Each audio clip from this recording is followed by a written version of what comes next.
My dear students, आप सभी का मेरे गुरुकुल मल्टीपर्पज़ क्लासेस में स्वागत है।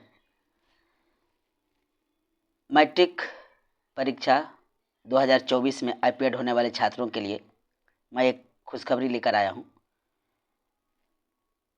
मैं पहले ही आपको मैथ का एक ऑब्जेक्टिव का गेस क्वेश्चन दे रहा हूं, उसका आंसर भी करवा रहा हूं इस वीडियो में।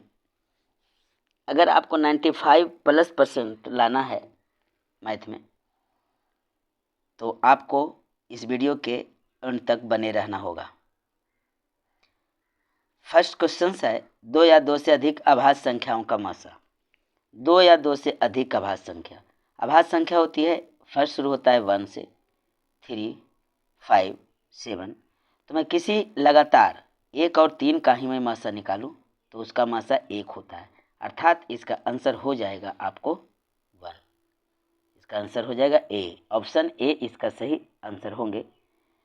नेक्स्ट क्वेश्चन है, 2 परिमेय संख्याओं के बीच कितनी परिमेय संख्या हो सकती है। 2 परिमेय संख्या, आप लोग क्लास 9, 8 में भी पढ़े होंगे कि परिमेय संख्या जिसे p बटा q के रूप में व्यक्त किया जाता है, जहां q बराबर नॉट जीरो होते हैं।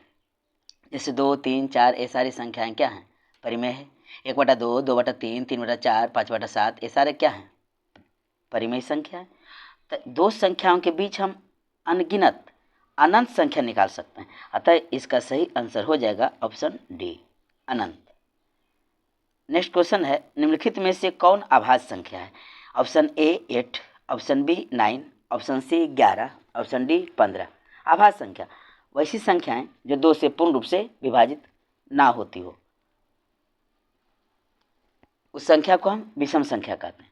लेकिन वैसी संख्याएं जिसका फैक्टर 1 और इटसेल्फ हो, एक और अपने आप हो, यानी एक और खुद से वो कटे, तो वैसी एक संख्या हमें मिल रही है ऑप्शन डी में, जो कि 11 है, अर्थात 3 का सही आंसर हो जाएगा ऑप्शन सी। नेक्स्ट है, 2 संख्याओं का मासा 25 है और लसा 50 है, तो संख्याओं का गुणनफल क्या होगा। लसा गुने मासा बराबर पहली संख्या गुने दूसरी संख्या। लसा गुने मासा बराबर पहली संख्या गुने दूसरी संख्या होता है। तो सवाल किया हुआ है, दोनों संख्याओं का गुणनफल क्या होगा। जब 2 संख्या का मौसा और लसा गिवन है, तो हम लोग पढ़े थे 5, 6, 7 क्लास में ही, एक संख्या गुने दूसरी संख्या बराबर दोनों संख्या का मौसा गुने दोनों संख्या का लसा होता है। अर्थात हम 25 और 50 को गुना करेंगे, 25 25 25 से 125 पर 1 जीरो चला गया, तो ऑप्शन बी हमारा करेक्ट आंसर होगा 1250। 1250। नेक्स्ट क्वेश्चन है, निम्नलिखित में कौन अभाज्य संख्या है।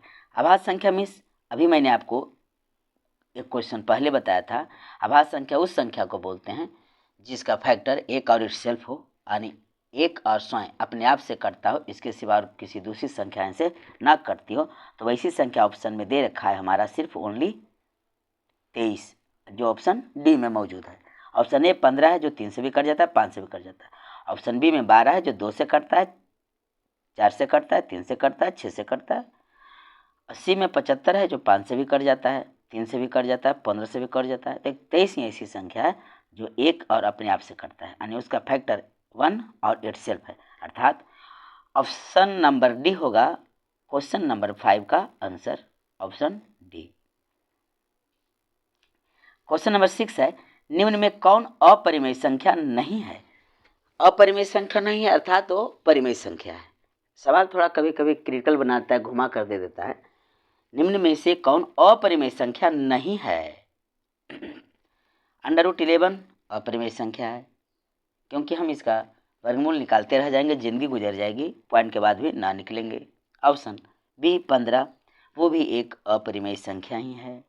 ऑप्शन सी में है √9 गुने √16, तो √9 का वर्गमूल 3 हो गया, √9 का वर्गमूल 3 हो गया, गुने और √16 का वर्गमूल 4 हो गया, तो 4 तिया हो गया 12, जो कि एक परिमेय संख्या है, अर्थात हम आराम से गोला लगा सकते हैं ऑप्शन सी में। ऑप्शन सी हमारा सही आंसर होगा क्वेश्चन नंबर 6 का answer, option C. Question number 7 है, यूक्लिड विभाजन एल्गोरिथ्म दो धनात्मक पूर्णांकों के निम्न में किसे परिकलित करने की तकनीक है? लसअ की, मसअ की, भागफल की या फिर शेषफल की? तो हम लोगों ने एक्सरसाइज फर्स्ट में ही पढ़ रखा है यूक्लिड विभाजन एल्गोरिथम, जिससे हम मसअ ज्ञात करते हैं, अर्थात खोज कर मार देंगे हम ऑप्शन बी। सही आंसर हो जाएगा ऑप्शन बी, मसअ प्राप्त करने की तकनीक है। नेक्स्ट क्वेश्चन है नंबर 8, निम्न में से कौन परिमेय संख्या है? यहाँ परिमेय संख्या पूछा गया है जी। तो +3 है, तो +3 है तो ऐसा भी परिमेय संख्या है। ये आपका मिसप्रिंट हो गया है, वो +3 नहीं है, √3 हम इसे कहेंगे। ये √3 है। फर्स्ट ऑप्शन में √3 है। ऑप्शन बी में 2√2 बटा √2, तो 2√2 अब बटा √2 करेंगे, यानी भागा है, डिवाइड है, तो √2 कैंसिल, तो हमें सिर्फ प्राप्त होगी 2। तो इसका मतलब है परिमेय संख्या हमें मिल गई ऑप्शन बी में ही, आगे बढ़ने की आवश्यकता नहीं है, लेकिन हम चेक कर लेते हैं। ऑप्शन बी ही इसका करेक्ट आंसर होगा, लेकिन हम सी को जब चेक करते हैं तो हम देखते हैं कि 4 एक परिमेय संख्या है, प्लस √5 एक अपरिमेय संख्या है, और जब एक अपरिमेय संख्या में एक परिमेय संख्या को हम जोड़ते हैं, ऐड करते हैं, तो हमें एक अपरिमेय संख्या ही प्राप्त होती है। तो सी भी एक अपरिमेय संख्या होगी। ऑप्शन डी है √6 भी एक अपरिमेय संख्या होगी, क्योंकि इसका हम वर्गमूल क्लियरली वे में नहीं निकाल सकते हैं, पॉइंट के बाद आएगा, वो भी आता रहेगा, जिंदगी गुजर जाएगी, नहीं कटेगी। तो सही आंसर होगा इसका ऑप्शन बी। नेक्स्ट है क्वेश्चन नंबर 9, दो क्रमिक सम संख्याओं का एचसीएफ। तो सम संख्या वैसी संख्या कहलाती है जो 2 से पूर्ण रूप से विभाजित हो जाए, यानी उसका शेषफल 0 बचे। तो सम संख्याएं को मैं लिखता हूँ, 2 है, 4 है, 6 है।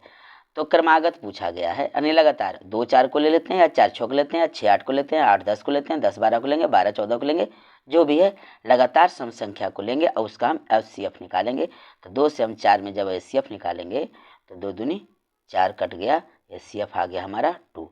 इसका सही आंसर हम लोग खोज कर लगा देंगे ऑप्शन बी। नेक्स्ट क्वेश्चन 10 है, 1400 में 2 का अधिकतम घात क्या है? 1400 में 2 का अधिकतम घात पूछा गया है, 2 का अधिकतम घात। तो 1400 का हम सबसे पहले निकाल लेंगे अभाज्य गुणनखंड 2 से। तो 700 में 2 से 350, फिर 2 से 170, 1 350, 2 7 14, 2 1 7 5, यानी 3 आ रहा है। देखिए 2 कितना बार आ गया? तो 3 बार आ गया, तो हम उसका पावर क्या लिखेंगे? 3, अर्थात ऑप्शन 1400 में 2 का अधिकतम घात, 1400 में 2 का अधिकतम घात, इसे निकाल कर देख लिया जाए। 1400 है, 2 से लगा दिए, 2 7 14 0 0, 2 से लगा दिए, 2 3 6, 2 5 10 0, 2 से लगा दिए, 2 1 2, 2 से 10, 2 5 10 3, अधिकतम घात इसका 3 आएंगे। इसका सही आंसर ऑप्शन बी होगा। ऑप्शन सी 5 जो लगा हुआ है ये गलत लगा हुआ है, आंसर जो मैं सी दिया हूँ वो गलत है। सही आंसर इसका हो जाएगा ऑप्शन बी, यानी 3 ही आएंगे 2 का अधिकतम घात, बी होगा इसका सही आंसर। नेक्स्ट है, निम्न में कौन अभाज्य संख्या है? क्वेश्चन नंबर 11 है, निम्न में कौन अभाज्य संख्या है? बहुत सिंपल है, बहुत आसान है, 3 बार दे चुका हूँ, हमें 1 बार देना चाहिए था, लेकिन मैं 3 बार दे चुका हूँ, क्योंकि ऐसा क्वेश्चन बार बार पूछता रहता है, आपके दिमाग में फिट बैठ जाए, इसलिए मैं 2-3 क्वेश्चन वैसा दे चुका हूँ। निम्न में कौन अभाज्य संख्या है? 8 भाज्य है, 9 भाज्य है, 15 भाज्य है, 11 ही तो है वो जिसका फैक्टर 1 और इटसेल्फ है। तो सी होगा इसका आंसर, क्वेश्चन नंबर 11 का सही आंसर होगा ऑप्शन सी। नेक्स्ट है क्वेश्चन नंबर 12, इनमें कौन सी संख्या अपरिमेय है? अपरिमेय संख्या खोजा गया है, अपरिमेय। फर्स्ट ऑप्शन ए में दे रखा है √9, जिसका हम वर्गमूल निकाल लेंगे, 3 आएगा। अब बी को मैं अभी साइड रखता हूँ। सी √25 है, जिसका वर्गमूल 5 आएगा। डी √49 है, जिसका वर्गमूल 7 आएगा। तो इसका सही आंसर हो जाएगा ऑप्शन बी, क्योंकि √20 का हम वर्गमूल नहीं निकाल सकते हैं। ऑप्शन बी हो गया सही आंसर। आसान तो उसका होगा दशमलव, इसलिए हम लोग दशमलव प्रसार उसका अशांत है, इसीलिए हम उसका आंसर खोज के लगा देंगे बी। क्वेश्चन नंबर 13 है, संख्याओं 25 और 50 के एचसीएफ और एलसीएम का गुणनफल। बस सेम संख्या है, 25 और 50, वही क्वेश्चन ऊपर वाला प्रिंट हो गया है। 25 25 25 से 125, यानी ऑप्शन बी हमारा आंसर हो जाएगा 1250। नेक्स्ट क्वेश्चन है, निम्नलिखित में कौन परिमेय संख्या है? आपको परिमेय संख्या चुन लेना है। ए में है √3, बी में है √5/5, सी में है 2 - 2, तो 2 - 2 जीरो होगा, तो जीरो परिमेय संख्या होती है। बहुत ही इम्पोर्टेंट सवाल और सोचने वाली सवाल है, इसमें कई लोग गलत कर देते हैं क्योंकि जीरो को नेगलेक्ट कर देते हैं। परिमेय संख्या जीरो से शुरू होती है, क्योंकि 0/1 हम उसे लिख सकते हैं, 1/2, 2/2, 3/2, इस प्रकार नीचे हम कुछ भी लिख सकते हैं, 0/5, क्योंकि जीरो है तो बटा 1 तो हम लिख ही सकते हैं ना, तो 0/1 हमारा परिमेय संख्या हो जाएगी। इसलिए हम सी में आराम से गोला लगा देंगे, क्योंकि 2 - 2 बराबर हो जाएगा हमारा 0, तो 0/1 तो हम लिख ही सकते हैं, तो ये परिमेय संख्या होती है। क्वेश्चन नंबर 15 है, 6/15 का दशमलव प्रसार क्या होगा? मैं आपको, अगर जो स्टूडेंट्स ऑफलाइन क्लास आते हैं उन्हें मैं एक बताया था कि हर है जो जिसे डिनोमिनेटर कहते हैं, उसका हम गुणनखंड निकाल लेंगे। कैसा गुणनखंड निकालेंगे? तो अभाज्य गुणनखंड निकालेंगे। तो 3 कटता है, 15 कट जाती है 3 और 5 से। अगर उसका गुणनखंड 2 या 5 या 2 5 दोनों आती है तो उसका प्रसार शांत होता है। लेकिन अगर 2 और 5 के अलावा कुछ और संख्या आ जाए तो उसका प्रसार अशांत हो जाता है। तो 6/15 लिखा हुआ है, 6/15 को हम काट कर देखेंगे। पहले हम छोटा कर लेंगे, 3 दूनी 6 और 3 पचे 15, तो 2/5 हो गई। तो 2/5 का अर्थ क्या हुआ? मैंने जो अभी कहा कि नीचे हर हो तो हर का जो अभाज्य गुणनखंड होगा वह 2 आए या सिर्फ 5 आए या 2 और 5 दोनों आए, तो अब हम शांत कहेंगे। तो यहाँ तो सिंगल 5 तो आ ही रही है ना, तो 15 का सही आंसर आपका हो जाएगा ऑप्शन ए, शांत होगी। क्वेश्चन नंबर 16 है, महत्तम समावर्तक ए बी गुणे लघुत्तम समावर्तक ए बी का किसके बराबर होंगे? तो महत्तम समावर्तक लघुत्तम समावर्तक जब हम गुना करते हैं, इसका मतलब होता है पहली संख्या गुने दूसरी संख्या। इसका सही आंसर हो जाएगा ऑप्शन सी, ए गुने बी, क्योंकि पहली संख्या हमारा ए है और दूसरी संख्या हमारा बी है, तो ए और बी को गुना करेंगे तो ए बी के फॉर्म में ही रहेगा, इसलिए सही आंसर हमारा ऑप्शन सी होगा। नेक्स्ट है क्वेश्चन नंबर 17 कि 625 के अभाज्य गुणनखंड में 5 का घात क्या होगा? तो 625 का हम लोग अभाज्य गुणनखंड निकाल लेंगे। 625 का तो क्यों ना 5 से ही लगाएं, क्योंकि 5 का ही घात पूछा गया है। तो बेटा जब भी देखो घात जिसका पूछे हम उसी से आराम से लगा देंगे। पहले हमें दुनिया से क्या मतलब है, चूँकि यहाँ 5 पूछा है, 2 3 कुछ भी आए, हम 5 का ही ढूंढ कर चुन लेंगे। 5 का 5 इकाई 5, 5 दूनी 10 यानी 125, 5 से लगा देंगे, 5 दूनी 10, 5 पचे 25, 5 से लगा देंगे, 5 पचे 25, 1 2 3 4 यानी 4 आई। तो इसका सही आंसर हो जाएगा option D, option D. Question number 18 क्या कहता है कि दो परिमेय संख्याओं के बीच परिमेय संख्या होती है, कितनी होती है? अभी अभी कुछ देर पहले ऐसा सवाल था, दो परिमेय संख्याओं के बीच जो परिमेय संख्या होती है वह अनंत होता है, इनडेफिनिट होती है। जितना मन हम उतना निकाल सकते हैं, 1 लाख 2 लाख करोड़ अरब जितना हो, जो आप कहिएगा उससे हम 1 प्लस ही निकालेंगे, ज़्यादा ही निकालेंगे। तो इसका सही आंसर हो जाएगा ऑप्शन डी, अनंत। नेक्स्ट क्वेश्चन है क्वेश्चन नंबर 19 कि क्या एक परिमेय और अपरिमेय संख्याओं का गुणनफल अपरिमेय संख्या हो सकती है? एक परिमेय है और एक अपरिमेय है, एक परिमेय है और एक अपरिमेय है, तो क्या उसका गुणनफल जब हम करेंगे तो क्या गुणनफल अपरिमेय संख्या होगा? एक परिमेय संख्या ले लेते हैं, जैसे मान लीजिए मैंने ले लिया 2, एक अपरिमेय संख्या ले लिया तो हो गया हमारा, मान लीजिए लेते हैं √2, तो जब हम 2 √2 करेंगे तो ये अपरिमेय संख्या ही आएगी, अपरिमेय संख्या ही आएगी। लेकिन अगर एक अपरिमेय संख्या और एक दूसरा भी अपरिमेय संख्या और वो दोनों का गुना करें तब दोनों होगा। इसका सही आंसर होगा हाँ, एक परिमेय और एक अपरिमेय संख्या का गुणनफल हमेशा अपरिमेय ही होगा। परिमेय के साथ हम अपरिमेय को गुना करेंगे तो वह अपरिमेय संख्या ही हमें प्राप्त होगी।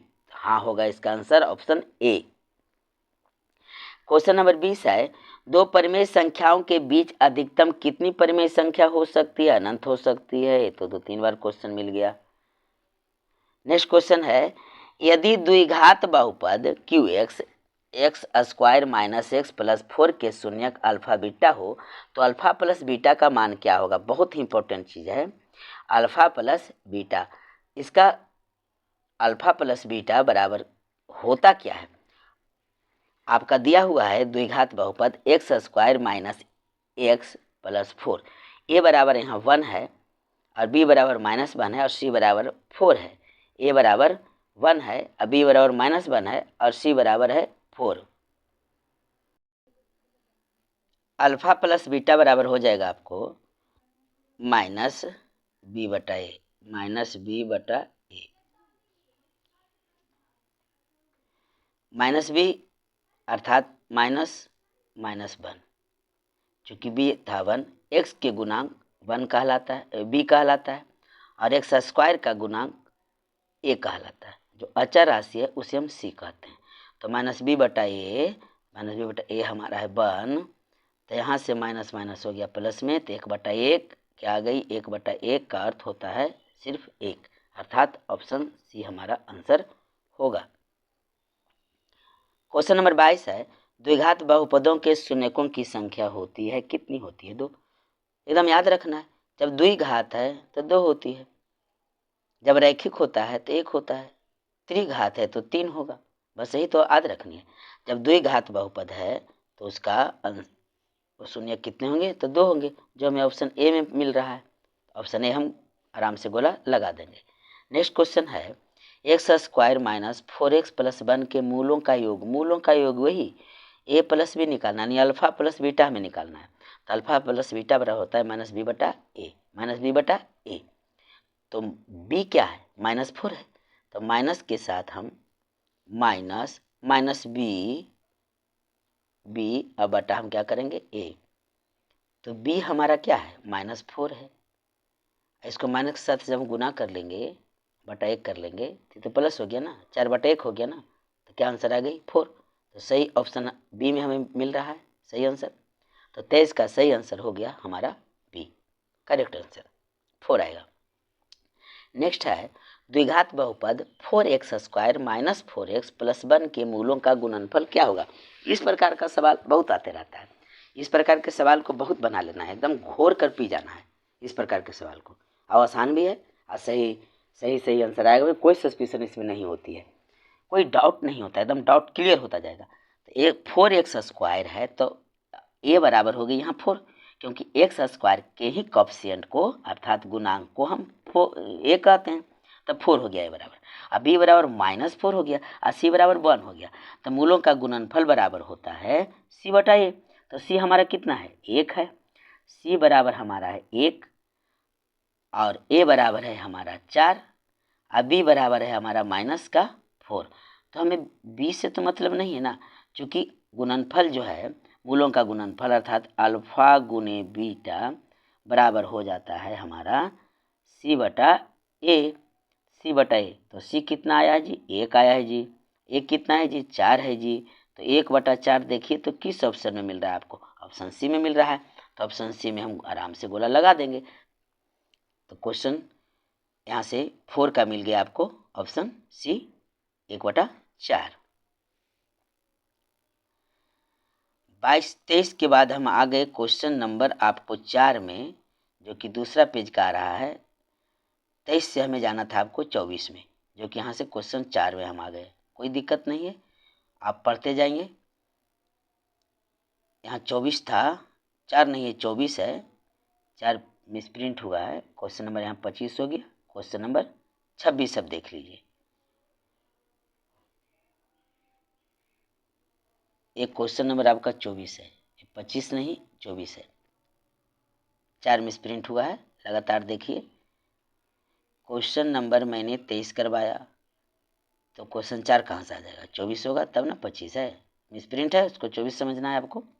तो क्वेश्चन नंबर 25 कहता है कि x square minus 2x plus 5 के शून्यक a कॉमा बी हो तो a गुने बी का मान क्या होगा।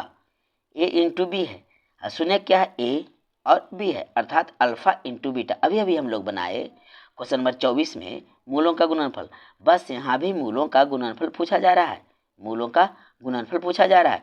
तो हम यहाँ से समझेंगे कि शून्यकों के गुणनफल बराबर, अर्थात अल्फा इंटू बीटा बराबर होता है सी बटा ए होता है।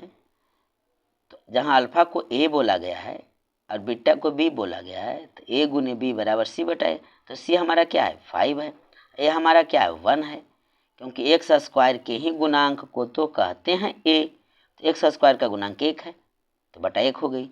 और सी जो आपका अचर राशि है, कांस्टेंट है, वो 5 है, 5 बटा 1 अर्थात 5। तो ऑप्शन ए में हमें मिल जाता है। तो 25 का सही आंसर हो जाएगा ऑप्शन ए। क्वेश्चन नंबर 26 है, त्रिघात बहुपद का सबसे व्यापक रूप है। त्रिघात बहुपद यानी पावर 3 होनी चाहिए, पावर 3 होनी चाहिए। तो ए तो होगा नहीं क्योंकि ए एक्स स्क्वायर है, जहाँ ए आपका उसका कॉएफिशिएंट है यानी वो आपका अंक में होगा।